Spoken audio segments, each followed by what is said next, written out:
Hello, weekend ആയിട്ട് എന്താ പരിപാടി? ശരി ഞായർ ആദ്യമുള്ളവർക്ക് വീക്കെൻഡ് ആഘോഷം വെള്ളിയാഴ്ച നൈറ്റ് തന്നെ തുടങ്ങുമല്ലേ. അങ്ങനെ ഒരു വെള്ളിയാഴ്ച ഞങ്ങളും പുറത്തിറങ്ങിയതാണ്. വേറെ ഒന്നിനല്ല, നോർമലി എല്ലാ ആഴ്ചത്തെയും പോലെ വെജിറ്റബിൾസും നോൺ വെജ് ഒക്കെ വാങ്ങാൻ വേണ്ടി ഇറങ്ങിയതാണ്. ഇവിടെ വീക്ക്ലി പർച്ചേസ് ചെയ്ത് വെക്കാനാണ് കേട്ടോ പതിവ്. അപ്പൊ ലുലുല് വന്നപ്പോൾ എന്തോ ബിരിയാണി ഫെസ്റ്റ് ഒക്കെ നടക്കുന്നുണ്ടായിരുന്നു. എനിക്ക് കുറച്ച് ചിക്കനും ഫിഷും ആയിരുന്നു വേണ്ടത്. സോ അത് നോക്കാനുള്ള പോക്കാണ്. പിന്നെ ഞാൻ ഇവിടുന്ന് സ്ഥിരം വാങ്ങുന്ന ഒരു ഐറ്റാണ് കേട്ടോ ദേ ഈ ഫ്രഷ് ജിഞ്ചർ ഗാർലിക് പേസ്റ്റ്. എനിക്ക് ബോട്ടിലായിട്ട് വാങ്ങുന്നതിനെക്കാട്ടിലും ഇവിടുന്ന് ഇങ്ങനെ വാങ്ങുന്നതാണ് ഇഷ്ടം. നമ്മൾ ബോട്ടിൽ വാങ്ങുന്നതിനെക്കാട്ടിലും കുറച്ചുകൂടി പ്രൈസും അഫോർഡബിൾ ആണ്. നല്ല ഫ്രഷ് സാധനവും കിട്ടും. അങ്ങനെ വേണ്ടതെല്ലാം വാങ്ങി ഞങ്ങൾ അവിടെ നിന്ന് ഇറങ്ങി.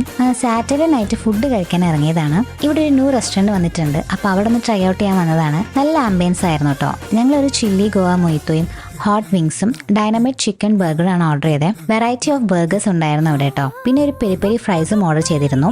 ഫുഡ് ഒന്നും പറയാനില്ല, കിടിലൻ ഫുഡായിരുന്നു. എല്ലാം നല്ല ടേസ്റ്റ് ഉണ്ടായിരുന്നു കേട്ടോ. അപ്പോൾ പാലക്കാടുള്ളവർക്ക് വേണമെങ്കിൽ ഒന്ന് ട്രൈ ചെയ്യാൻ നോക്കാവുന്നതാണ്.